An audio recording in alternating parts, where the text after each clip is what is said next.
Hello everyone, this is Shweta. Welcome to UPSC वाला। वापस आ गए हम आपके लिए एक नया सेशन लेके और आज की क्लास में हम डिस्कस करने वाले हैं मॉडर्न हिस्ट्री का नेक्स्ट इंपॉर्टेंट चैप्टर नंबर 31, जहां पर हम जानने वाले हैं कृषक आंदोलन के बारे में, यानी कौन कौन से पीजेंट मूवमेंट हुए थे ब्रिटिश रूल के टाइम पीरियड में। ओके, ब्रिटिश रूल ऑलरेडी हम देख चुके थे कब से कब तक चलता है।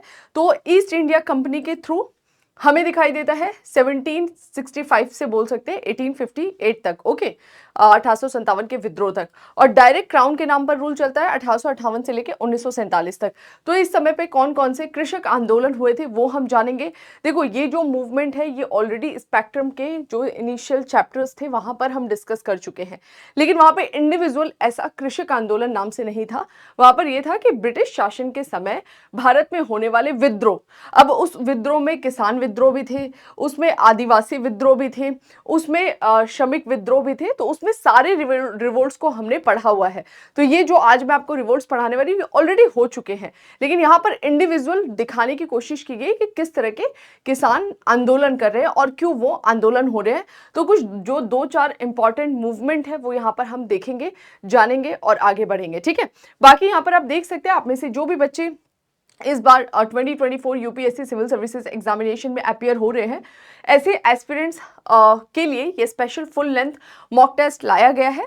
तो ये मॉक टेस्ट हमारे ऑफलाइन सेंटर्स पर भी मिलेगा। अदरवाइज अगर आप नियर बाय नहीं है इन ऑफलाइन सेंटर्स के, तो आप ऑनलाइन भी रजिस्टर कर सकते हैं, ऑनलाइन भी इन फुल लेंथ मॉक टेस्ट को दे सकते हैं। इसका लिंक डिस्क्रिप्शन बॉक्स में, वहां पर जाइए, रजिस्टर्ड करिए और इन्हें दीजिए।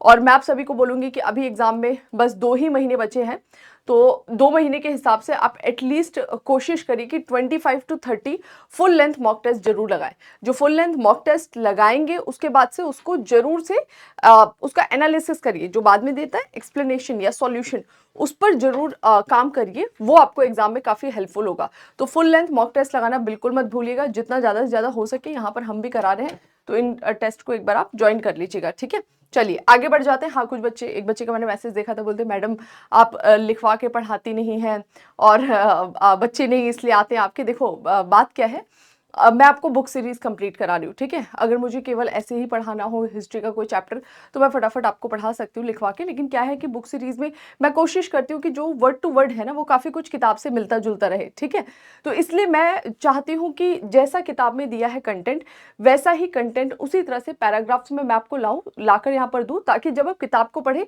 तो आप रिलेट कर पाए। अदरवाइज बुक सीरीज क्या, नॉर्मल चैप्टर भी पढ़ा देंगे तो वहां पर भी वही मिलेगा, लेकिन जब इस तरह से पढ़ते हैं और जब आप किताब पढ़ोगे, तो आप यहाँ से क्लास लेने के बाद जब भी किताब पढ़ेंगे आपको ऐसा लगेगा कि हाँ, हमने ये सारी चीज़ें ऑलरेडी पढ़ ली हैं। तो वो जो लाइन टू लाइन चीज़ें मैच करने के लिए ही मैं कोशिश करती हूँ कि आपको पीपीटी में पढ़ाया जाए, और ताकि ज़्यादा एक्सप्लेन करें कम समय में। अदरवाइज समय बहुत ज़्यादा जाएगा। ठीक है, तो जितना हमने समय में हिस्ट्री का ancient, medieval, modern, art and culture cover किया है, बहुत कम समय में कवर किया है ना। सारी बुक्स को कवर करना अपने आप में बहुत बड़ा टास्क है। तो इसलिए कम टाइम में कैसे आपका ज़्यादा से ज़्यादा कंटेंट डिलीवर हो सके, इसके लिए हम ये चीज़ें यूज़ करते हैं। ठीक है, बाकी आप लोग थोड़ा एफर्ट खुद करा करिए, याद करिए, बार बार रिवीजन करिए। ठीक है, बस आप समझ लिया करिए। एक बार आपको टॉपिक की समझ हो गई, याद करना आपका काम है। जितना रिवीजन देंगे, 2 बार, 3 बार, 4 बार, खुद चीजें आपको लर्न होते जाएंगी। ठीक है, चलो आगे बढ़ते हैं। क्या बोल रहा है, कृषक आंदोलन कब से लेके कब तक, 1857 से लेके 1947 तक। ठीक है, अच्छा, ये 1857 से 1947 तक जो मेजर रिवोल्ट हुए उसके बारे में बात करेगा, लेकिन हम उसके पहले का भी यहाँ पर डिस्कस करते हैं। पहले बताता है कि ब्रिटिश द्वारा कृषि व्यवस्था में व्यापक परिवर्तन क्यों हो रहे हैं किसान आंदोलन। क्योंकि देखो, ब्रिटिश इंडिया में अब रूल स्टार्ट करेंगे और ब्रिटिश भारत में जब शासन करेंगे वन बाय वन, सबसे पहले बंगाल हुआ, फिर आपका मैसूर हुआ, फिर आपका मराठवाड़ा क्षेत्र है, फिर सिख क्षेत्र है, फिर अवध को मिलाएंगे। तो जब इन क्षेत्रों को मिलाएंगे तो यानी यहाँ का प्रशासन किसके हाथ में आ गया, ब्रिटिश के हाथ में। पहले ईस्ट इंडिया कंपनी, फिर क्राउन के नाम पर, है ना। तो ये जब प्रशासन देखेंगे तो प्रशासन में इनका काम क्या होता है, वहां पर लॉ एंड ऑर्डर मेंटेन करना। अब लॉ एंड ऑर्डर मेंटेन करने के क्रम में वहां पर जो ब्रिटिश इंडिया में रूल करे, उनका ये भी काम है ना कि लोगों को उनकी बेसिक जो नीड्स है उसको फुलफिल करे।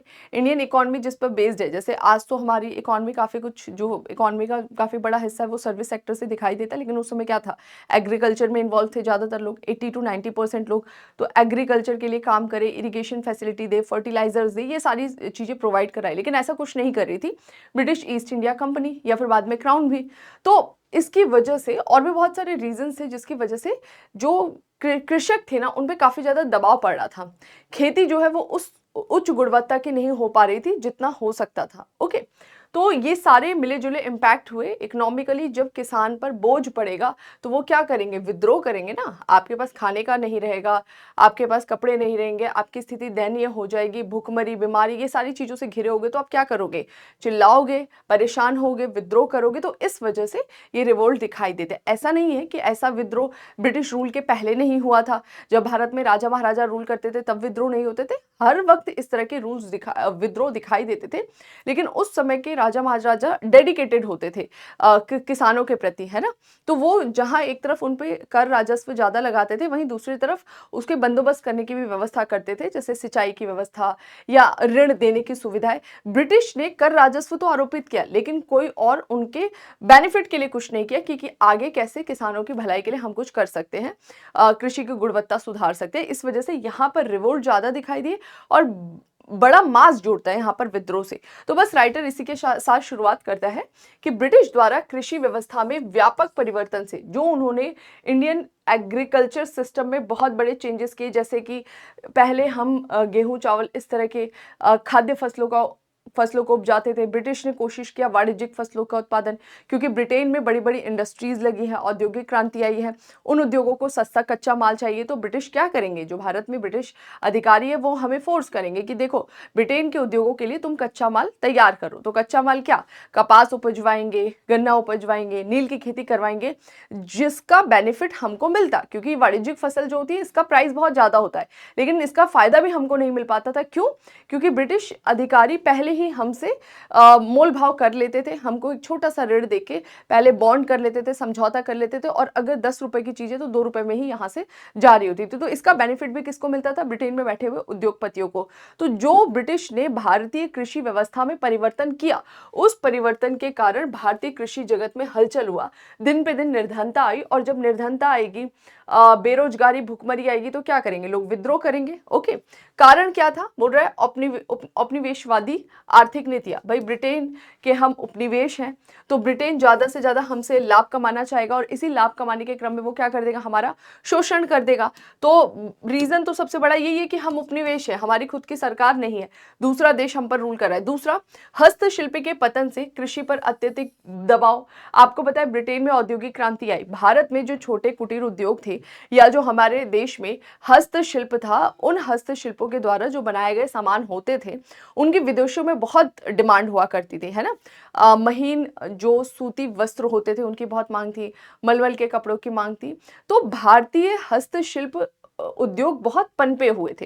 लेकिन जब ब्रिटेन में औद्योगिक क्रांति आई, उसको सपोर्ट करने के लिए और वहां से जो सामान बन रहा था उसको भारत में लाने के लिए भारत का बाजार खोल दिया गया ब्रिटेन के उद्योगपतियों के लिए। वन बाय वन उनका सामान भारत में आता गया। वो मशीनों से तैयार माल है, तो भाई वो सस्ता था कंपेरेटिवली, और भारत में जो तैयार माल था वो महंगा था। प्लस इन पे जो भारतीय हस्तशिल्प उद्योगपति हैं उन पे अलग अलग प्रकार के कर लगाए जा रहे हैं, अलग अलग प्रकार की ड्यूटीज इंपोज किया जा रहा है, इनका माल ब्रिटेन जाने के लिए सारे रास्ते बंद किए जा रहे हैं। तो कुल मिला के जब ये बेनिफिट नहीं देखेंगे तो ये क्या करेंगे?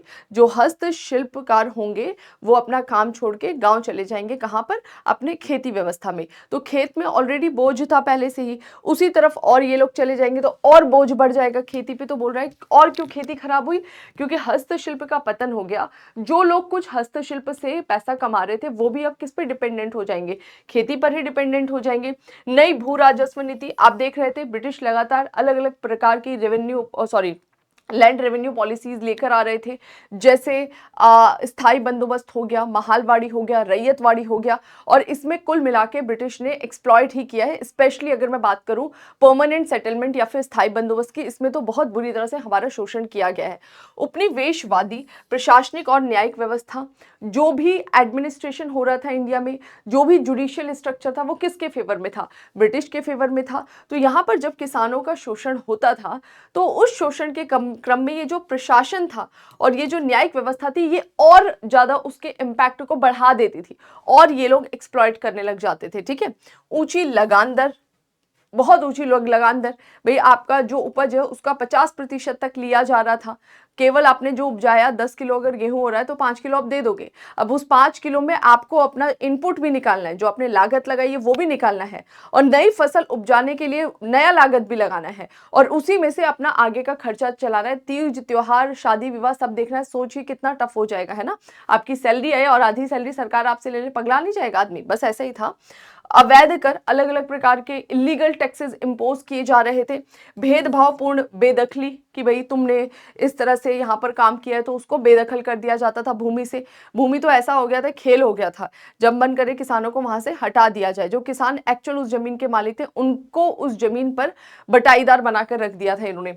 बेगारी से किसान त्रस्त हो गए थे, जिसके कारण किसानों को महाजनों से ऋण, भूमि व पशु गिरवी रखना पड़ता था। भाई जब आपके पास पैसा नहीं होगा और आपके पास खर्चा है तो अब आप ऐसी स्थिति में क्या करोगे, किसी से उधार मांगोगे। अब आपने किसी फ्रेंड से उधार लिया, चलो अच्छा है, आपने फ्रेंड को 2-4-6 महीने बाद लौटा दिया, लेकिन यहाँ पर किसान किससे ऋण लेते थे? सारे किसानों को एक जैसा ही हाल था, तो वो महाजनों से ऋण लेते थे। और महाजन तो वेट करते थे कि भैया आओ, हम तुम्हारा इंतजार ही कर रहे हैं, बोलेंगे आओ आओ कितना उधार चाहिए, ये लो। यहाँ पर तुम अंगूठा लगा दो, और वो 3-5 करके पूरे पेपर्स प्रिपेयर करते थे, और उसमें सूद ही बोलते थे कि भैया तुमको महीने का 1 रुपया सूद देना होगा। वो सूद पे सूद, सूद पे सूद, वही मूल से ज्यादा हो जाता था, और इनकी कई पुश्तें निकल जाती थी, लेकिन वो उस ऋण से आजाद नहीं होते थे। तो सोचो सरकार भी, महाजन भी, कितना उनका एक्सप्लॉयटेशन होता था। और कभी अकाल आ जाए, मॉनसून अच्छा ना हो, किसी प्रकार की महामारी आ जाए, आजकल इतने सारे वैक्सीनेशन है ना, और ये जस्ट एक पेंडेमिक आया तो पगला गए हम। मतलब कितना डिफिकल्ट हो गया था हमारे लिए सरवाइव करना। और उस समय जब इतनी टेक्नोलॉजी अच्छी नहीं थी, तब इनके लिए कितना टफ होता था, गांव के गांव मारे जाते थे, और ऐसी स्थिति में भी इन पर लगान लगातार लगाया जाता था। तो कुल मिला के इनकी स्थिति बहुत ही दयनीय होती थी। अत्यधिक उत्पीड़न पर किसानों द्वारा। अब जब भाई ज्यादा आपका एक्सप्लॉयटेशन होगा, मतलब कई बार तो आदमी मन बढ़ने के कारण गलत काम में जाता है, और कई बार आदमी परिस्थितियों के कारण भी जाता है। जैसे अब आपके पास कोई रास्ता नहीं, आपको भूख लगी है, रोटी नहीं मिल रहा है, कुछ भी नहीं मिल रहा, आपके बच्चे भूखे, तो ऐसी स्थिति में वो जाएगा बाहर, बाहर जाके जहां मन करेगा उस आदमी के घर जाके डकैती डाल ली। तो इसके कारण किसानों द्वारा डकैती, लूट, हत्या जैसे आपराधिक गतिविधियां भी की गई, क्योंकि वो परेशान हो चुके थे उस समय तक। ठीक है, तो रीजन क्या था वो हमने थोड़ा सा डिस्कस करा। मेंस में आंसर राइटिंग के पॉइंट ऑफ व्यू से इंपॉर्टेंट है वो पॉइंट्स। आगे बढ़ते हैं। प्रारंभिक कृषि आंदोलन, 1 बाय 1 इन आंदोलन के बारे में मैं आपको बताऊंगी। सबसे पहले नील आंदोलन। ये देखो सारे आंदोलन हमने डिटेल से ऑलरेडी पढ़ कर आए हैं। जब हम पढ़ रहे थे ब्रिटिश रूल के समय आंदोलन, सारे आंदोलन मैंने आपको बहुत अच्छे से पढ़ाया है। प्लीज अगर आप इस सीरीज को फॉलो कर रहे हैं तो एक बार वहां से रिवाइज कर लीजिएगा। यहाँ पर थोड़ा थोड़ा हिंट करते हुए आगे चलेंगे। नील आंदोलन 1859-1860 के आसपास हुआ था। अंग्रेजों के काल में किसानों का पहला जुझारू और संगठित, ये एक बड़ा मूवमेंट था। यहाँ पे एक बड़ा मास हमें जुड़ते हुए दिखाई देता है। तो यूरोपीय बाजार की मांग की पूर्ति के लिए किसानों की निरक्षरता का लाभ उठाकर झूठे करार और नील की अलाप कर खेती के लिए उनको बाध्य किया गया। देखो नील की खेती बहुत फायदेमंद थी, और यूरोप में ना वोड नामक एक पौधा होता था। तो ऐसा नहीं है कि यूरोप में नील नहीं, मतलब हमारे देश में जो बेसिकली क्या होता था ना कि यूरोप में औद्योगिक क्रांति आई, कपड़ों पर रंगाई की जाती थी, और रंगाई में नीला चटक रंग का प्रयोग किया जाता था।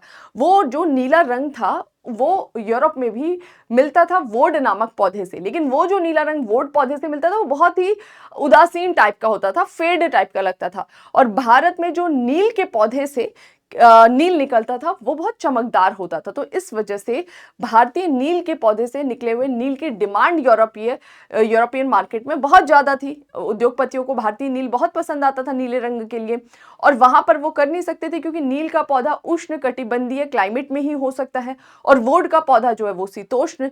तो इसकी वजह से भारतीय नील की वहां पर लगातार डिमांड बनी हुई थी। अब नील की खेती वैसे बहुत फायदेमंद थी, लेकिन अलाभकर क्यों हुई? क्योंकि इस खेती में बिचौलिया कौन बने थे? ब्रिटिश व्यापारी बने हुए थे। तो वो क्या कर रहे थे? वो भारतीय कृषकों को बोलते थे कि ये लो हम तुमको ऋण दे रहे हैं, और इस ऋण को लेकर तुम नील की खेती करो, क्योंकि उसकी खेती में भी अच्छा खासा लागत लगता था। और खेती होने के बाद हम समझौता कर रहे हैं, और इस समझौते के तहत तुमको ये नील मुझे ही बेचना होगा क्योंकि मैंने तुमको ऋण दिया है। अब भाई वो जब खेती हो जाती थी, होने के बाद से औने पौने दाम में यही व्यापारी ले लेते थे। तो जो नील बाहर 10 रुपए का बिकना है वो ये 2 रुपए में ही खरीद रहे हैं। तो उनका बहुत ज्यादा फायदा नहीं होता था। प्लस नील की जड़ें बहुत गहराई तक जाती थी, उससे क्या होता था कि आगे कभी वहां पे अनाज की खेती की जाती थी तो उसका उत्पादन या उत्पादकता थोड़ी सी कम हो जाती थी। दूसरा, पहले ये अनाज की खेती करते थे तो भले कम अनाज भी हो उसको खा तो सकते थे। अब क्या है कि नील की खेती करें, नील तो खाएंगे नहीं, नील ये उठाकर ले गए, 2 रुपए तुमको पकड़ा दिया, तो अब ये गेहूं चावल खरीदारी, आप समझ रहे हैं। तो इनके लिए सर्वाइव करना बहुत टफ हो रहा था और नील की खेती इनके लिए इसलिए अलाभकारी हो रही थी क्योंकि बिचौलिया बने हुए थे। अदरवाइज नील वाणिज्यिक फसल है, बहुत ज्यादा हमको बेनिफिट मिलता। तो यूरोपीय बाजार में डिमांड थी, इन व्यापारियों ने बिचौलिया बना, बिचौलिया बन के 3-5 करके अंगूठा लगवाते थे, बॉन्ड कराते थे और फिर उसका हमें कोई फायदा नहीं होता था। झूठे करार कर नील की अलाप कर खेती लगातार हमसे ये करवा रहे थे। बाद में करार की जगह लठैतों का प्रयोग कर बला खेती की गई। मतलब कुछ किसानों ने ऐसा सोचा कि जब उनको लगा कि भाई प्रॉफिट नहीं हो रहा है तो उन्होंने मना कर दिया कि देखो भाई साहब, हमको आपसे कोई ऋण नहीं चाहिए और हम अगली बार से नील की खेती नहीं करेंगे। उन्होंने बोल दिया हम एक बीज भी नील का नहीं बोएंगे। तो ऐसी स्थिति में इन ब्रिटिश अधिकारी तो चुपचाप ही रहते थे। इन्होंने लठैतों की मदद से जबरन करके उन पर खेती कराई। अब इसमें ब्रिटिश प्रशासन चुप है, ब्रिटिश न्यायपालिका एकदम चुप है, आप समझ रहे हैं। तो इसका कहीं ना कहीं हम पे नेगेटिव इम्पैक्ट पड़ रहा था किसानों पे। 1859 में भूल से मजिस्ट्रेट द्वारा जब इस तरह लोगों ने ये बातें सामने रखी तो जो मजिस्ट्रेट थे उन्होंने ये बात बोला कि देखो, अपनी इच्छानुसार कृषि उत्पादन करने की हम छूट दे रहे हैं। जैसे ही किसानों को ये बात पता लगी, किसानों ने लगातार अर्जियां देनी चालू कर दी कि देखो अब हम नील की खेती नहीं करेंगे। जो जो भी एक करार किया हुआ था उन सबने 1 बाय 1 मना करना चालू कर दिया। जब उन्होंने मना करना चालू किया तो उनको ये था कि भाई मजिस्ट्रेट ने बोला है कि आप अपने अनुसार कर सकते हैं। जब वो अपने अनुसार खेती करने के लिए गए तो उनको खेती नहीं करने दिया जा रहा था। तो मजिस्ट्रेट ने जो बोला उसका क्रियान्वयन तो हो ही नहीं रहा था। अब जब ऐसा हुआ तो इनके लीडर बनकर आए कौन?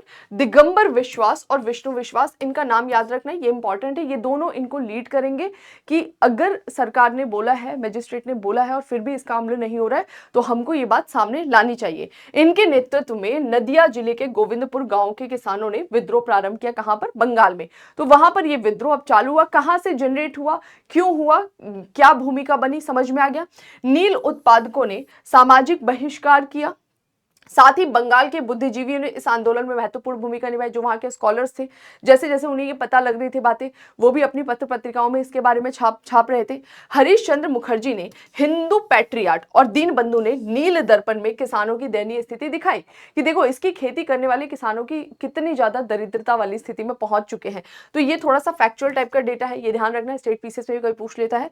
सरकार द्वारा फाइनली नील आयोग का गठन किया गया। जब ये देख रहे थे कि मामला दिन पर दिन बढ़ता जा रहा है, स्कॉलर्स इससे जुड़ चुके हैं, पत्रिकाओं में इसके बारे में खबर छप रही है, तो फिर सरकार ने नील आयोग का गठन किया और फिर 1860 तक विद्रोह समाप्त हो जाता है। तो थोड़ा सा ये याद रखना है। आगे बढ़ जाते हैं। पाबना विद्रोह, ये सब हम विद्रोह आगे पढ़कर आ चुके हैं पहले ही।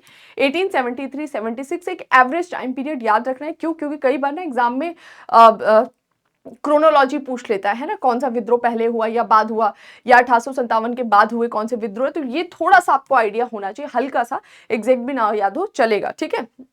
बंगाल में 1870-80 के दशक में जमींदारों द्वारा किसानों पर कानूनी सीमा से अधिक करारोपण होता गया। बंगाल में जो जमींदार थे, ये बेसिकली विद्रोह किसके विरुद्ध होता है? जमींदारों के विरुद्ध। लैंडलॉर्ड, जो ब्रिटिश अधिकारी थे, उनके पास में राजस्व कैसे पहुंचता था? तो अलग अलग व्यवस्था थी। जैसे बंगाल, बिहार, उड़ीसा में जैसे परमानेंट सेटलमेंट लाए थे, स्थायी बंदोबस्त, तो उसमें जमींदार ही जमींदारी वसूल करते थे, यानी कि राजस्व वसूली करके सरकार को देते थे। तो होता क्या है, बंगाल में 1870 से 80 के दशक में जमींदारों ने किसानों पर कानूनी सीमा से अधिक करारोपण लगा दिया। जो एक लिमिट होती है उससे ज्यादा आप उनसे वसूली करना चाह रहे हो। क्यों जमींदार वसूली करे? क्योंकि अब स्थायी बंदोबस्त है। अब स्थायी बंदोबस्त में तो इनका बेनिफिट ही है ना कि जितना भी इनको मिलेगा सारा एक्स्ट्रा ये खुद रख सकते हैं, सरकार को एक लिमिट में ही देना होगा। तो जब बहुत ज्यादा मनमानी रूप से जमींदार अपना लाभ बढ़ाने के लिए कर लगाएंगे तो लोग कैसे कर दे देगा भैया, इतना सारा उसके पास में है ही नहीं। 1873 से 76 में यह सफल विद्रोह हुआ। इंडियन एसोसिएशन के मंच से सुरेंद्र नाथ बनर्जी, आनंद मोहन बोस और द्वारिका गांगुली, इन सब ने, बंकिम चंद्र चटर्जी भी इससे जुड़ते हैं, इन सारे स्कॉलर्स ने इस आंदोलन का समर्थन किया। तो ये थोड़ा सा ध्यान रखना है। पाबना विद्रोह से जुड़े हुए कौन कौन से हमें महत्वपूर्ण व्यक्ति दिखाई देते हैं। पाबना जिले के यूसुफ शाही परगना में किसान संघ की स्थापना कर कर लगान हड़ताल की गई और जमींदारों के खिलाफ मुकदमों के लिए कोष भी स्थापित किया गया कि ये जो जमींदार है ये इलीगली इतना ज्यादा टैक्स लगा रहे, इतना तो आप लगा ही नहीं सकते रेवेन्यू, इतना रेवेन्यू लगाने का लैंड रेवेन्यू आपको पावर ही नहीं है। तो अब पावर नहीं है तो अब आप कोर्ट में जाएंगे, तो कोर्ट में जाने के लिए इन सारे स्कॉलर्स ने मिलकर क्या करा, एक फंड स्टैब्लिश किया ताकि यहां से हम कोर्ट के पैसे दे सके, मतलब जो भी वकील वगैरह किया जाएगा। किसानों की यह लड़ाई मुख्यतः कानूनी मोर्चे पर और हिंसा नाम मात्र की, देखो हिंसा इसमें भी नहीं हुई थी, नील विद्रोह में भी नहीं हुई थी और हिंसा पाबना विद्रोह में भी नहीं हुई थी, ना बराबर छुटपुट हुआ होगा। अदरवाइज ये पूरा विद्रोह जो है पाबना विद्रोह कानूनी रूप से ही लड़ा गया था। अगला चलते हैं दक्कन विद्रोह। पश्चिम भारत के दक्कन क्षेत्र में, ये वाला जो क्षेत्र है ना, देखो ब्रिटिश ने हर जगह एक तरह का लैंड रेवेन्यू स्ट्रक्चर स्टैब्लिश नहीं किया था। जैसे बंगाल बिहार उड़ीसा में वो लेकर आए थे कौन सा, स्थायी बंदोबस्त या फिर परमानेंट सेटलमेंट। नीचे अगर आप चले जाओ, ये वाला जो दक्कन ये वाला रीजन है, यहाँ पर वो क्या लेकर आए थे, रैयतवाड़ी व्यवस्था लेकर आए थे। रैयतवाड़ी का मतलब है कि किसानों के द्वारा ही डायरेक्ट रेवेन्यू वसूल कर रहे हैं, किसानों को ही डायरेक्ट बोल दिया कि तुमको इतना पैसा देना होगा। इधर चले जाओ तो यहाँ महालवाड़ी चल रहा था। तो पश्चिम भारत के दक्कन क्षेत्र में, सॉरी यहाँ पर रैयतवाड़ी, पश्चिम भारत के दक्कन क्षेत्र में कृषक विद्रोह का मुख्यतः कारण रैयतवाड़ी बंदोबस्त के अंतर्गत आरोपित भारी कर थे। रैयतवाड़ी व्यवस्था लाई गई, किसानों से डायरेक्ट रेवेन्यू लिया जाएगा, लेकिन उसकी मात्रा बहुत ज्यादा थी, इतनी ज्यादा थी कि अब ये विद्रोह पे उतर आएंगे। किसान मारवाड़ी गुजराती महाजनों के कुचक्र में फंसे थे। जब ज्यादा आप पर लगाया जाएगा रेवेन्यू तो किसान के भाई आपकी उपज का अगर आधा हिस्सा कोई और ले लेगा तो आपके पास खर्चे के पैसे नहीं है, तो आप क्या करेंगे, किसी और से उधार लेंगे। तो यहाँ पर यही था, किसान मारवाड़ी और गुजराती जो महाजन थे ना, उनके ये ऋण के जाल में फंस चुके थे। तो पहले तो इनके लिए थोड़ा इजी था, ऋण लेके काम चला लिया। बाद में जब पता लगा कि वहां पर फंस चुके हैं ऋण के जाल में, तब ये लोग रिवोल्ट करने पे आएंगे। वहीं 1864 में अमेरिकी गृह युद्ध की समाप्ति बाद कपास की कीमत में गिरावट हुई। अब थोड़ा सा ध्यान रखना है, देखो इंडियन इकोनॉमी काफी कुछ वैश्विक रूप से जुड़ी हुई थी। विश्व के सारे देश की ही अर्थव्यवस्था कहीं ना कहीं एक दूसरे से जुड़ी रहती है, डिपेंड करता है आपकी इकोनॉमी क्लोज्ड है या ओपन है। तो हमारा तो उस समय ब्रिटिश ने अपने हिसाब से कर रखा था। अब अमेरिका में चल रहा था गृह युद्ध, अमेरिकी कपास जो है ना, वहां से अमेरिका जो है वहां से कपास की अच्छी खासी सप्लाई होती थी। लेकिन जब वहां पे गृह युद्ध चल रहा था तो कहीं ना कहीं वो जो सप्लाई है वो एकदम से रुका। आगे पता लगता है जब वहां पे गृह युद्ध खत्म हुआ, देखो जब गृह युद्ध चलेगा सप्लाई कम होगी वहां से, तो डिमांड जो भी है यूरोप के उद्योगपतियों को वो मांग कहीं ना कहीं से तो पूरा करना है। तो वो मांग कहाँ से पूरा हो रहा है, भारत में। अब भारत में डिमांड ज्यादा बढ़ गई कि भैया ज्यादा से ज्यादा कपास की खेती करो। इन लोगों ने कपास की खेती कर दी, अच्छी खासी खेती हुई, इनको लगा फायदा होगा। लेकिन उसी बीच वहां से खुल गया मार्केट, गृह युद्ध समाप्त हुआ, अब वहां से सप्लाई हो गई और इन्होंने जो बहुत ज्यादा कपास उपजाया था वो औने पौने दाम पर इनको बेचना पड़ रहा है और ऊपर से इतना ज्यादा लगान देना पड़ रहा है। तो इसकी वजह से इनकी स्थिति गिर गई।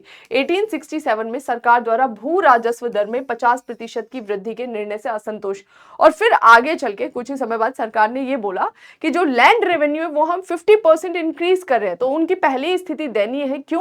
क्योंकि भाई जो उन्होंने कपास उपजाया है उसकी अब मांग घट गई है, तो उनको औने पौने दाम पर भरना पड़ा और सरकार को ये बात पता है। इसके बावजूद भी सरकार 50% की वृद्धि करिए, तो इन्होंने रिवोल्ट करा। किसान द्वारा महाजनों का सामाजिक बहिष्कार किया जिनसे इन्होंने ऋण लिया था, क्योंकि ये 3-5 करते थे, गड़बड़ करते थे ये लोग, है ना।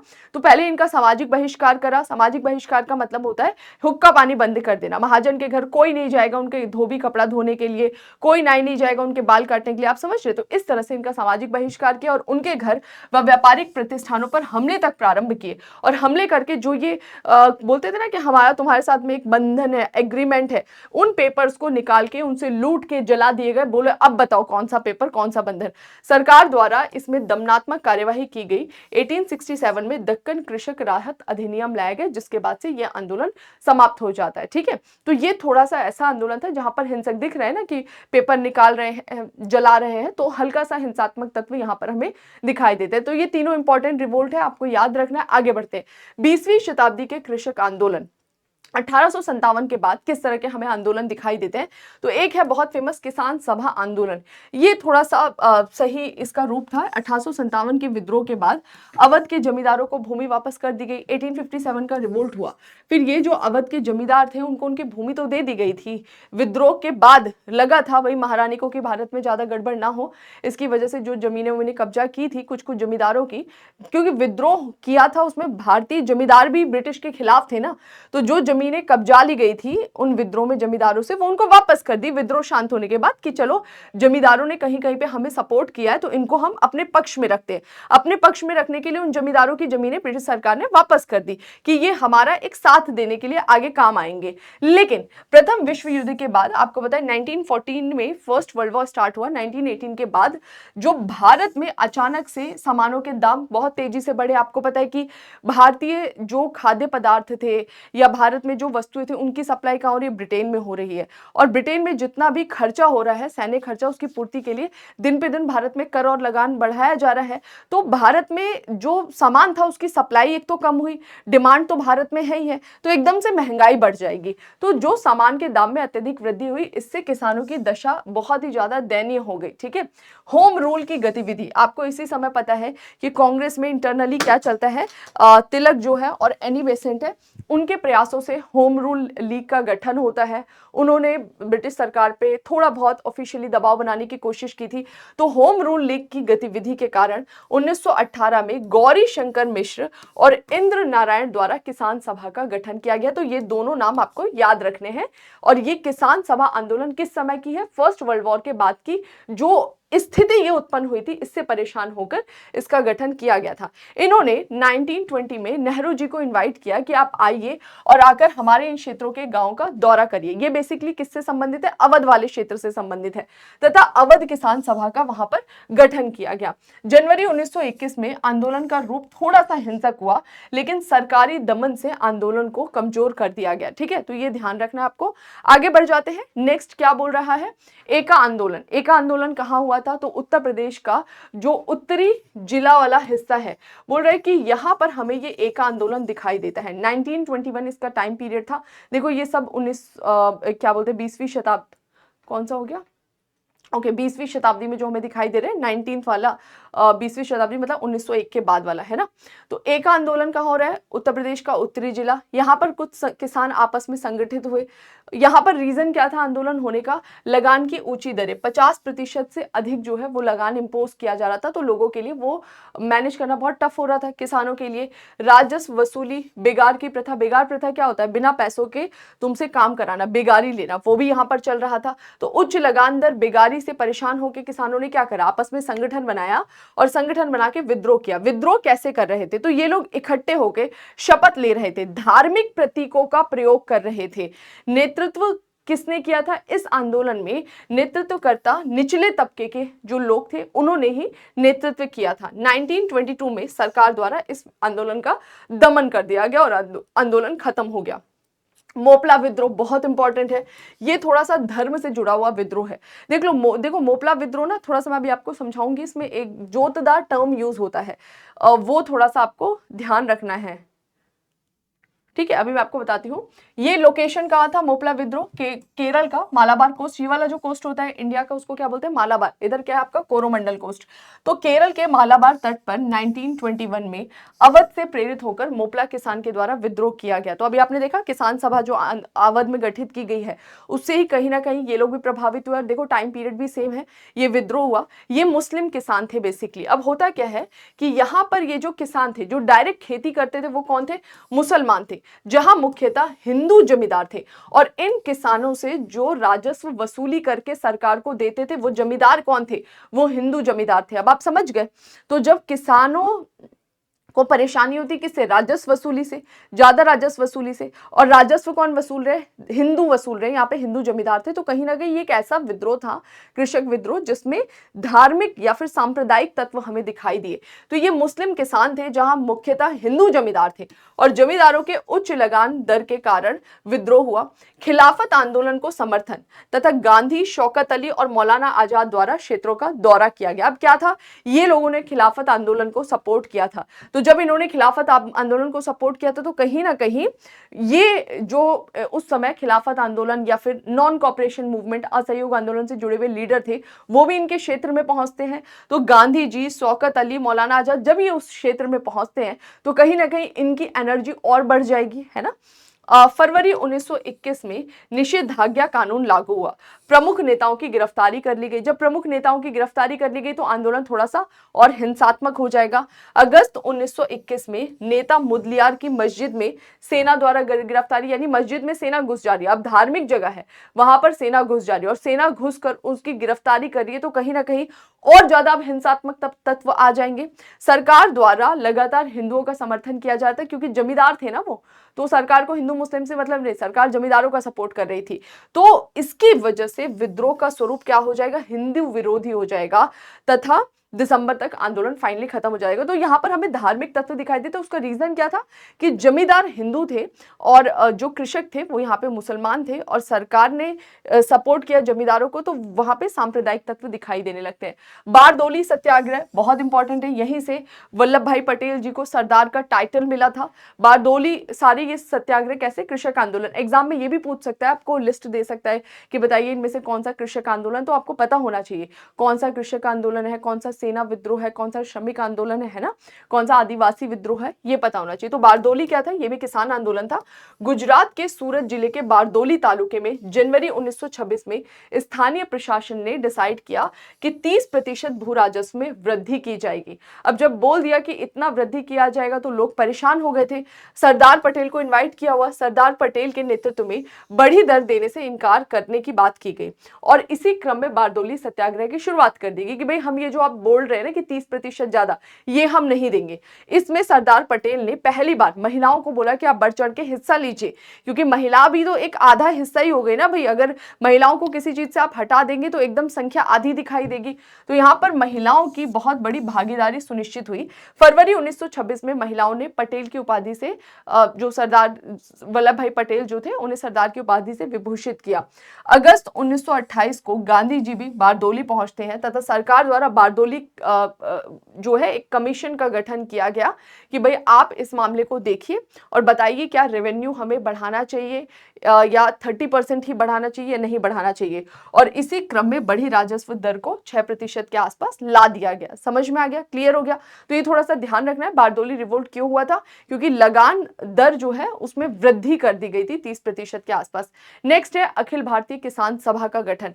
इस सभा का गठन अप्रैल 1936 में हुआ। ये basically second world war start होने के समय के कुछ आंदोलन होते हैं। अखिल भारतीय किसान सभा पूरे इंडिया के किसानों को रिप्रेजेंट करने वाला था, ठीक है। तो 1936 में गठन होता है लखनऊ में और इसका जो पहला सेशन था, पहली बैठक थी, वो फैजपुर में था।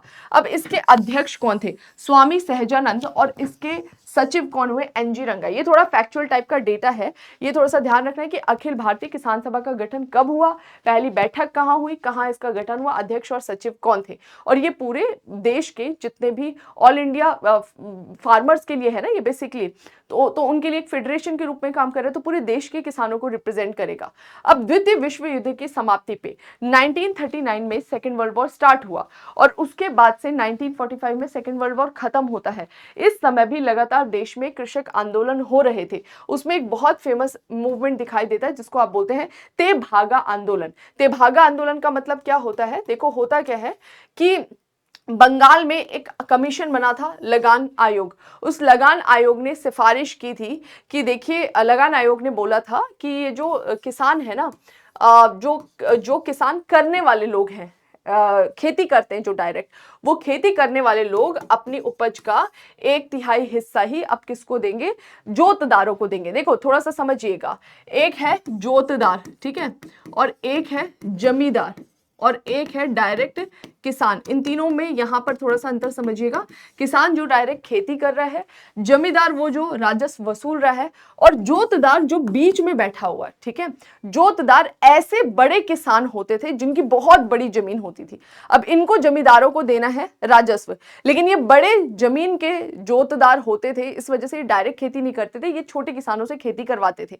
और ये जो कमीशन आया था इसने बोला था कि ये जो किसान खेती करेंगे ना, ये अपनी उपज का 1/3 हिस्सा ही जोतदार जोतदारों को देंगे। तो यहाँ पर ये आंदोलन इसीलिए शुरुआत होता है कि बंगाल में लगान आयोग ने जो सिफारिश की थी उसी सिफारिश को पूरा करने के लिए ये आंदोलन की शुरुआत होती है, जहां किसान बोलते कि भाई अब हम उपज का 2/3 हिस्सा कहां रखेंगे, खुद रखेंगे। बर्गदार जिसके लिए टर्म यूज हो रहा है कि किसान खुद 2/3 रखेंगे और 1/3 हिस्सा जोतदारों को देंगे। यह आंदोलन बटाईदार द्वारा जोतदार के विरुद्ध लाया गया। सॉरी, बटाईदार या फिर बर्गदार या फिर जो खेती करने, बटाईदार ही बोलेंगे इसको, तो बटाईदार द्वारा जोतदार के विरुद्ध लाया गया। इसमें बंगाल किसान सभा और बंगीय प्रादेशिक किसान सभा, कम्युनिस्ट पार्टी के सदस्य मुजफ्फर अहमद, सुनील सेन, मोनी सिंह, महिलाओं की महत्वपूर्ण भूमिका थी। ये थोड़ा सा ध्यान रखना है कि इसमें जुड़े कौन कौन से लोग थे। जैसे बंगाल किसान सभा जुड़ी हुई थी, बंगीय प्रादेशिक किसान सभा और कम्युनिस्ट पार्टी के मेंबर्स ने भी सपोर्ट किया था किसको, तेभागा आंदोलन में जो